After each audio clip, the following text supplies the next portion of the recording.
सबे भाजपाई हो जाई, घर घर कमल खिलाई। ब्रिजभूषण शरण सिंह जिंदाबाद जिंदाबाद जिंदाबाद। प्रतीक भैया जिंदाबाद जिंदाबाद जिंदाबाद। योगी बाबा जिंदाबाद जिंदाबाद जिंदाबाद। नरेंद्र मोदी जिंदाबाद जिंदाबाद जिंदाबाद।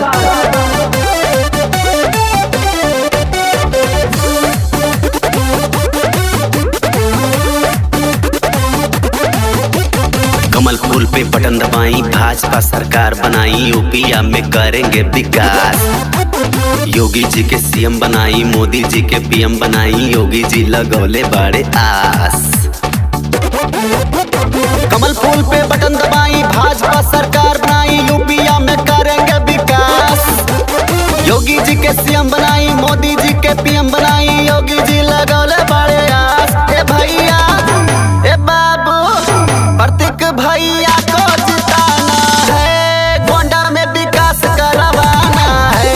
प्रतीक भैया को जिताना है, गोंडा में विकास करवाना है।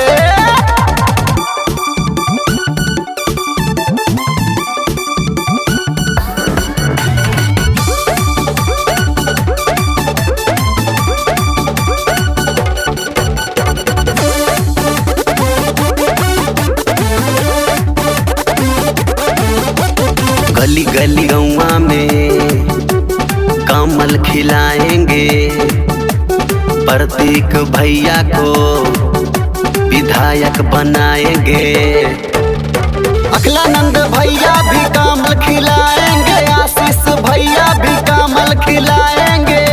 ना भ्रष्टाचारी रही ना भ्रष्टाचार हुई, यूपी में फिर से भाजपा सरकार हुई। ए चाचा ए चाची प्रतीक भैया को जिताना है, ब्रिजभूषण जी का मान बढ़ाना है। प्रतीक भैया को जिताना है, विजयी रथ पे बैठाना है।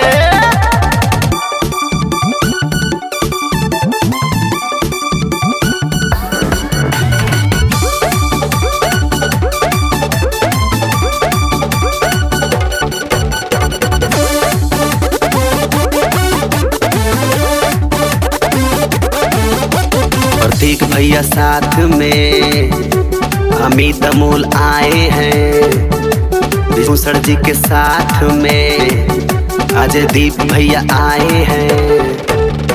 अजय दीप भैया भी कमल खिलाएंगे, अमित अमोल भैया भी कमल खिलाएंगे। हम सानू लाला गायक आप लोग से विनती करत बानी, प्रतीक भैया के भारी मतों से विजयी बनाई। ए भैया